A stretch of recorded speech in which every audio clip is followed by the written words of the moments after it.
On today's episode of the Mick Tully Show on Woma TV, I'm with the one and only Paul McCarthy. You might recognise this guy if you've ever seen a TED Talk and enjoyed it. This is the man right there. What we're going to do is we're going to leave the TED Talk for a minute. Absolutely. I'd like to start at the beginning. That's always a good place to start, right? How'd you get into martial arts? Well, which beginning would you like? The reasons, in high school I had a little bit of trouble with some people, so that might have been a road in. But then obviously watching The Karate Kid influenced us all. So that's what really got me into karate when I was about 10. But really my non-stop training started when I was 15. I went to Montum Ice Arena, which is in Slough, and I did a kickboxing class with Ian Goldie with Combat Academy UK, I think. I might have got that wrong. And my buddy Robert Bishop came with me and we did that. I think I got my orange belt, maybe green belt in that form of kickboxing. Well, I've seen The Office and I know it's a pretty rough environment, but you didn't really need kickboxing, did you? No, what was it like growing up in Slough then? Well, I grew up close to here, Chalfont, Giles, Chelmsford, Peter, what we call home counties, and Slough was kind of the night out. My buddies lived halfway between, so we would go and cause trouble and do things that we shouldn't have done as teenagers out there. It was good, but I think early on I recognized that it wasn't as savoury a place as where I grew up, and I kind of recognised that early doors. Both my parents grew up southeast London, so they got a bit of savvy to them, a bit of streetwise. Just a little bit, yeah. And so I recognised Slough as being a place where potentially trouble could happen. And you mentioned you had a little rumble. Right. Yeah, it was my first ever multiple opponents. It wasn't for the DVD either. It was actually in a bar. Believe it or not, I just remember Harry's Bar. I remember Harry's Bar. Harry's Bar. Yeah. So we were there, and it was one of those very strange places where on a Thursday night they used to dance on the tables, and it was like one of those crazy party atmospheres.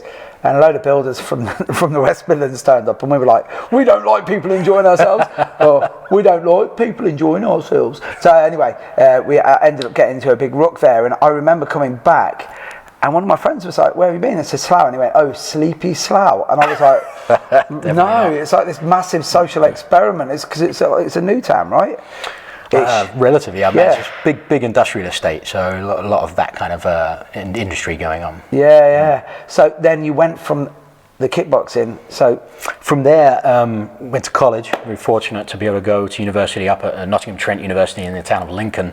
Found a great coach there, and that was where I first experienced closer to fight training. Yeah. I'd say up until I was training for my crew with the TBA, up until I started that training, that was the fittest I ever was up in Lincoln. Really? And we had the world, I can't remember his weight, maybe welterweight kickboxing champion. He was part of that, and they were getting coached in some serious conditioning on top of the actual technique. So I really enjoyed that, and that was actually the first ever martial arts contract I ever had. I had to sign up for a year, and as a college student, I'll tell you what, I was there rain, sleet or snow, because every class I took was cheaper. You pay for the month. Every one you take is cheaper. Yeah, when you look at the small print, it's like, these classes will only cost you £1.90.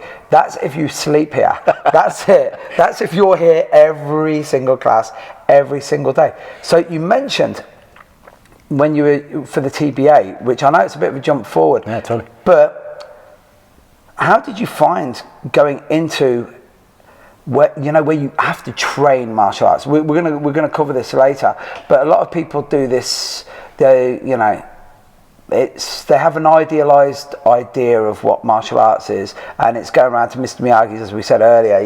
You're waxing the car and you're painting the fence, and then you find out the reality of training for a fight is a lot different, right? Yeah. So what was it like? I'm going to try and cover all of this right. So actually, my first experience with Muay Thai was my first week at UCLA, getting the job at UCLA, running the martial arts program there, and I'd never done Muay Thai. I always wanted to, and that was the first class I went to. And I walk in, and Janelle Gordinas was teaching, one of the most technical teachers I've ever had, and she was wearing a Inosanto Academy shirt. Yeah. Now, up until then, I obviously knew about Guro Dan, and if you'd asked me, and I'd thought about it, if there was an academy, I probably would have gone, oh yeah, probably somewhere, but for me, it was just seminars. He just does seminars all over. Yeah. So I saw the shirt and I was like, oh my God, have you been to one of Guro Dan's seminars? And she gave me a funny look. She goes, no, I train at the academy down the road. And I was just like, what? Where? And she was like, yeah, come on down. Marina Del Rey? So I'm in Westwood, Marina Del Rey's 6 miles away. Wow. And so that was my first thing. I was like, oh my God, I'm there.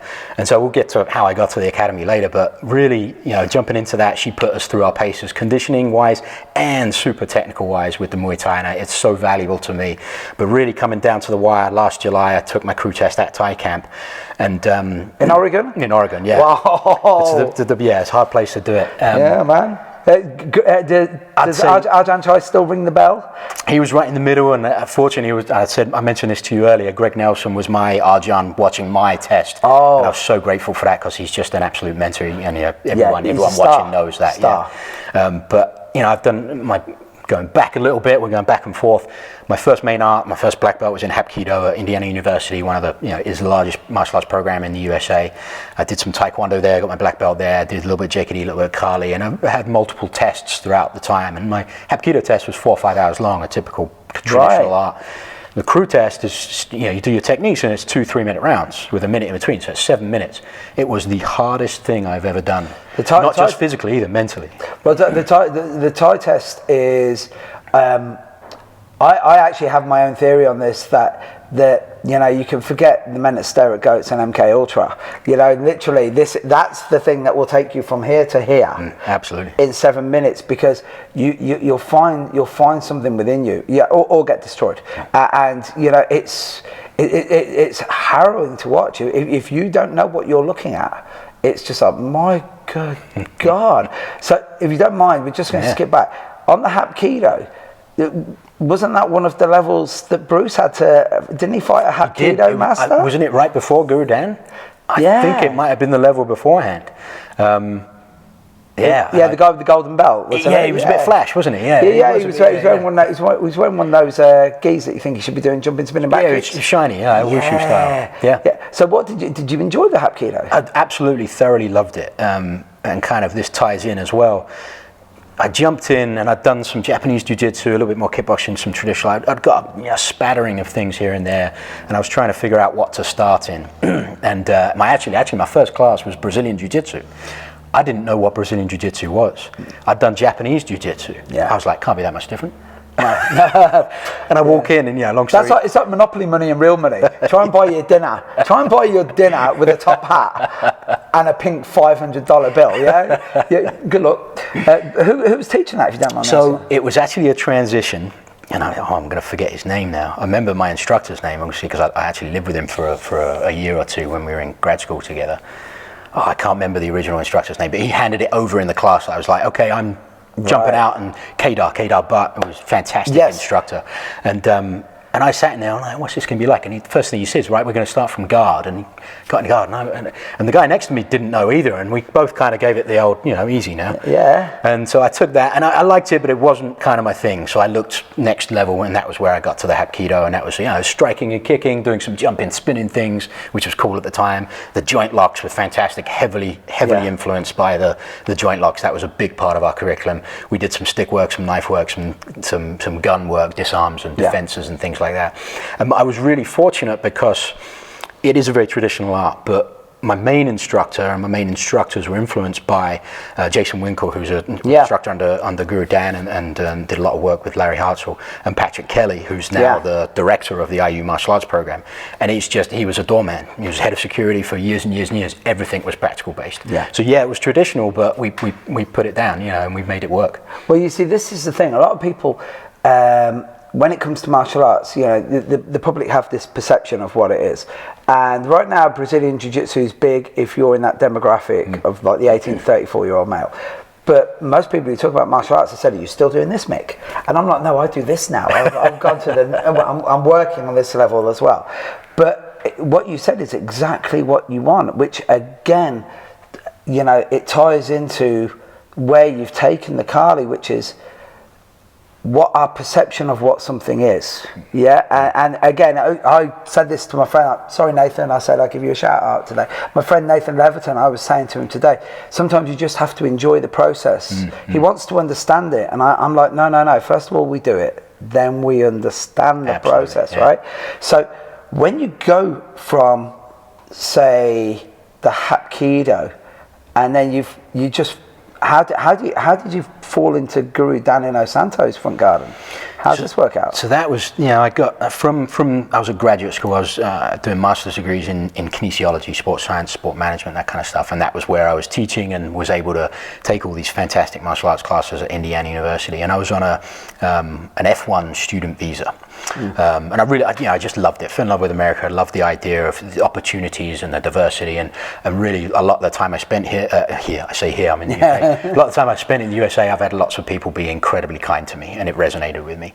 So I wanted to stay, but getting a job and we talk green card and visas and things are very difficult. So I kind of tried to do as much as possible to stay at Indiana University. I worked in the recreation department. They were very kind to me and gave me several jobs and gave me a lot of experience, but the full-time thing didn't work out. So I kind of expanded my horizons. I looked a lot on the West Coast and in Florida, because at that time, in my mind, Florida and California were kind of the same. A lot of people laughing in the US right now. You don't want to walk. No. You don't want to walk that. Yeah. But I did get a job in Florida for 2 years and was able to teach a lot, and I taught at the academic level and club level of martial arts. Nothing. I didn't train at all while I was there. It was all just me passing on the knowledge, which was great. And then I was able to learn so much from that. Teaching's the highest form of learning, as Guro Dan says. Exactly. Or I say, as Socrates said, back in the day. That was my time there, and I didn't enjoy it because of I came from a very diverse town, London. Diversity's there. Florida doesn't. The town I was in Florida didn't have much of that, so I decided to move on. And the job just popped up, the UCLA job, and it was made for me. It was like recreation, which was my vocation. It was what I was pursuing with my career. But we need someone to focus on the martial arts program because we want it to grow. And I was like, well, I'm there. And so it was a no-brainer, and I was very fortunate to get the position. Thank you to Tracy Lockwood and Wendy Motch over there, and Mick DeLuca, who was the director at the time, who really, really helped me out. And then once I arrived, like I said, I saw the T-shirt on Kung Fu Janelle and found the academy. Yeah, just listening to that, it's just bizarre because you're like, right, how lucky can this guy get? Is there any chance you can put my lottery on? You put my lottery on the way out the door. So you get to do a job which is your vocation. And trust me, you'll never understand how hard recreation is until you work in it, right? But then you find out that you've gone to basically the mecca of martial arts, if you're like us, who go, right, okay, we know nothing. And that's the one thing that I've always said about Guro Dan.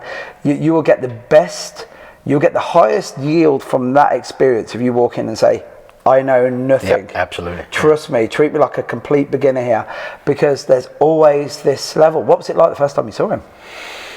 God, I tell you what.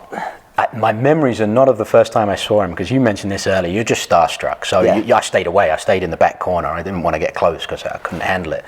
But the first time, I tell you, this was funny. At Indiana University, I did a class called Intro to Stick Arts, and there was a second level. Did a little bit of Arnis as well with Jason Gearhart, phenomenal instructor in Indiana.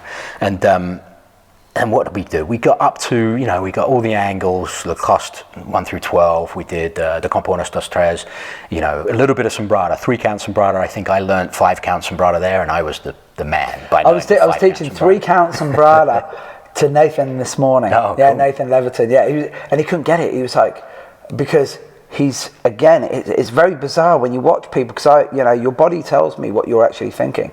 As we were doing it, we were using the entry 3 to break in. Then we started just working on the numerato, and he was going, I can dig this, and he can dig the Hubert, but he didn't like that bit in between. And I said, that's you, because you're good. You love kickboxing and you love Brazilian Jiu-Jitsu, but the bit in the middle. And he went, I just don't know where I am. And that's why we were doing the 3-count. So when you were doing the 5-count, you were the man, right? Yeah, well, I got the 5-count down, and I thought I was the man. And I think that's the most important thing to say. And so that was kind of the level. We could do a few disarms, a few blocks. That was the curriculum. And then the first Kali class at the academy, we start off with what? Cob, E-Kiss, High-Low High, Heaven 6, all this stuff that I knew. Yeah. And I'm bowling through. I'm going, I'm the... Yeah, I'm waiting for the fancy stuff. Well, no, I wasn't. I didn't know. I thought I was the great, I was great. And then and Guru said something like, okay, we're done with the warm-up. And I was like, what do you mean? What else was there? And then my world exploded, because I thought Kali was just the stuff I'd learned in that class. I had no idea. So I really got humbled very quickly, which is an important thing to have as a martial artist, always get back to that white belt mentality. And I'm still learning. I still know nothing. The one thing I've heard Guru say this so many times, where he always says, if Kali is a road, it is 20 miles long. it is a mile wide. And then he said, and it's at least 20 foot deep. That's that point where and we've covered this much today. You're like, God, no. So was there like a masochistic tendency that made you think, I need more of this? Or were you just like, I've got to do more? Because me personally, it's a masochistic thing. Oh, really? Yeah, because I'm there going, it's Irish and Catholic, so I can't help it, you know. But yeah, I just go in and go, right, no, I don't care. And I come back and I'm a better version, because I never think I'm going to be a champ. I'm just happier to be a little bit better than I was. Better each day, yeah, that's it. My thing, I found the academy, and I think my first experience at the academy was actually a seminar with Grandmaster Tony Samera, who was the pastor, unfortunately, with Bahalana. Yeah. And I went to that seminar, and then I think I did Legends. I'm trying to remember, because I know I didn't start training there till August, and Legends was in June, and I've got the certificate from June 2009, so I must have done Legends first. Yeah. So that was obviously, I think I only did one day, but it was obviously amazing. But then it was a matter of signing up, and it was $168 a month, and I just moved cross country. I'd had a lot of debt. I'd had to put a deposit down on an apartment. I wasn't earning, and I was worried about that. And I called my buddy Tom Parry, who I went to college with in England and the US by coincidence, which is crazy. Yeah. And basically, long story short, after I told him all, I want to do it, but the money, I was giving it away. And he said, listen, in 10 years, you can either say that you lived by the Inosanto Academy or you trained at the Inosanto Academy. And that was it. You don't what make are you that gonna do, decision. right? Yeah, so that convinced me, and I bought one shirt, one pair of shorts, and washed them after every day. I'd sat in the shower just washing it on me and getting out so I could train the next day. And, and then it becomes a part of your life, really. When you sum it up, you were saying about it is a way of life. And, I personally have my own horror stories that I've had to try and steer people away from, because they come and they start training and go, do you know what, it's just like a family. And I'm like, I hope you don't think this is like a Jim Jones family, and they go, no, but it's, it just feels really good to be. And I'm like, yeah, but I want you to be your own person too, and that's the thing with Dan Inosanto. You must have heard this line. Somebody once said to him, you know what your problem is, Danny? All your guys, they're all different. He went, that's the nicest thing you could say. You've heard this story, right?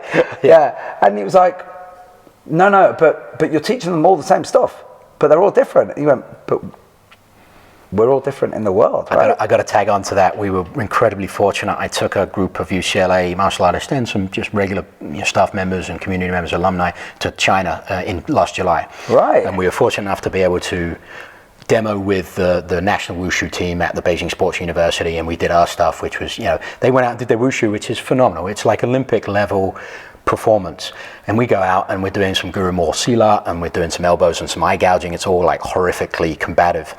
We're also very fortunate. We got a tour around the Shaolin Temple and did that. Wow. And then we got to go up these ancient stone stairs to a glade, and we're trained by the head monk, and he showed us they're going to kill me. Brian's going to kill me. I don't know the name of the form. White tiger. I think it was white crane tiger form. Yeah, that sounds good. One of those, yeah. And I think crouching white something. Yeah. And he kind of watched us, and we had a good amount of martial artists there, so he was kind of saw us move, and so he's okay. I want to see your American Kung Fu. So we were like, okay. It was me and one of my instructors at the time, Elaine Rono, and we did a bunch of Jun Fan kickboxing, and then Brian Pipe, who's the director of ISU's martial arts program, and Adam Rector, who's a phenomenal martial artist out of Indiana University. They did they're kind of representatives of Guru Mall, Silat Sufyan, and they did a bunch of Maul something else, right? Yeah. Maul is something else.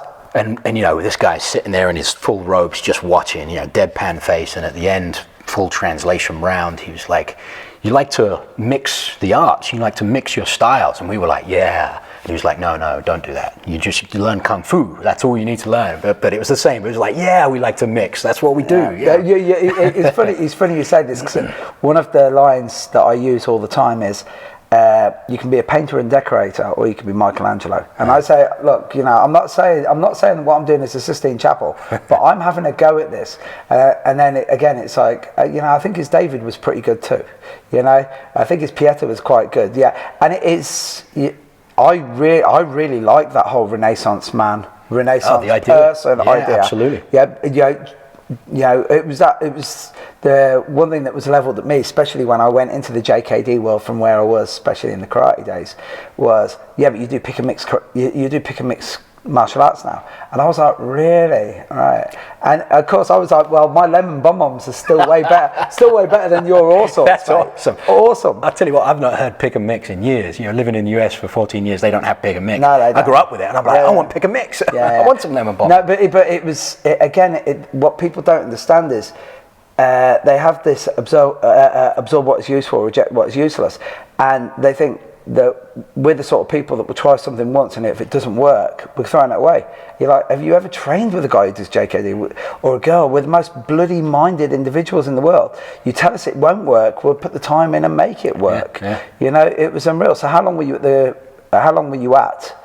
the academy before you started, you know, looking towards teaching yourself? Or well, I'd been, you know, I got my black belts in those arts, Hapkido, Taekwondo, and I'd been teaching for a while, and I'd taken the JKD class and the Intro to Stick Arts class so many times. I was kind of assistant instructor helping out. So right. I've always been a teacher. Since I was 15, I've been coaching and teaching things. So, you know, I consider that my profession, and I use martial arts as the vehicle for it. So, and I was teaching at UCLA right off the bat as well, because we had some gaps in places, and I just jumped in and was starting to able to do that. Obviously, thinking about teaching under Guro Dan, being certified was just a pipe dream. You know, I'd only just found out the academy existed, let alone become an instructor. So I really didn't think about that for many years. And then it's on the edge. As you go up and your rank's there, and you know that ego's always there. You're thinking, oh, how do I get to the next part? And I always try to check that. I'm just like, I'm here training to train, to be better, not to get a certain level. There is no final level. No. You know, look at Guru, he's 80, he moves better than all of us still. Have you seen the work at the 20 rounds he's got on his iPad with the Cambodian, where he's doing the Khmer boxing? Mm-hmm. Oh, Terry Barnett started crying after about the 16th round. He went, Guru, why are you putting yourself through this? And I was saying, Guru, I'm tired watching this. I said, what time's this over? And he was like, do that every week. And I was like, you're joking me. Yeah, you see, this is, when you've got an example like that to follow, you can't fail, because, you know, I said this last night at Jiu-Jitsu, when people said that there's only winners and learners, I'm learning an awful lot at the moment. Yeah, I'm learning a hell of a lot at the moment. So you talked about your job, and I, for one, I've done my research, so I have an idea what it is, and it is, trust me, if I wasn't as lazy as I am, I would have put enough work in to get the job that you've got. Explain, what is it that you do? Okay, well, my official title as of the past couple of years is UCLA Martial Arts Program Coordinator. So we have, I like to boast, we have. I'm going to use terms here. We have the largest and most diverse martial arts program in the country. Right. We don't have the largest program in the country. That's Indiana University, which I've talked about before. Yeah. And they have significant registration numbers. Their elective classes, I think they have 1,800, 2,000 students in the martial arts program every semester, which is just amazing. But I'm coming for Pat, who's probably going to watch this. He gets to count yoga in his programs, martial arts, which I agree. It's just I don't get to count it in mine. So, you know, we could almost be level. We used to call that gerrymandering over here, where we used to change the boundaries a little bit. Okay, Pat? That's big in America too. Yeah, I know. Yeah. For another time. So yeah, I mean, I was in Florida, I applied for the job, I was very fortunate to get it. It's in recreation, which is my vocation. It's sport management, a master's degree I did at Indiana University, so I had the qualifications, and obviously they were looking for someone to really grow the martial arts program.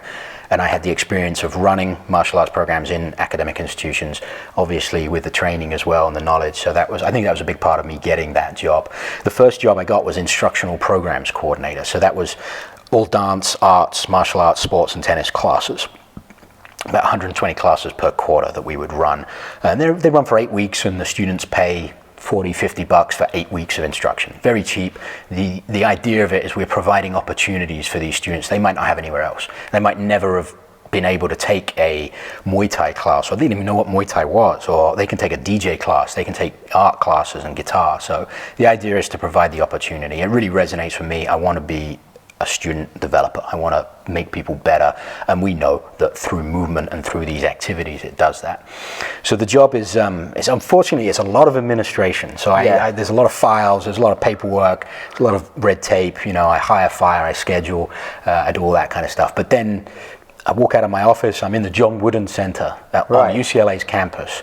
I walk down the hallway and I'm in the blue room, which is my mat room with my bags and my equipment and all my students and instructors, and I just have a great time. And it really is, I'm phenomenally lucky. Well, one of the things that always I really used to dig when, because I was a huge Dan Inosanto fan before I even started JKD. As I said before, I bore Rick Young and Terry Barnett and Bob Breen with this. I used to read about those guys, and when I was like a 16-year-old kid getting bullied, and I'd be reading about Terry's 10 years older than me, 9 years older than me, but I used to read about these guys going to America.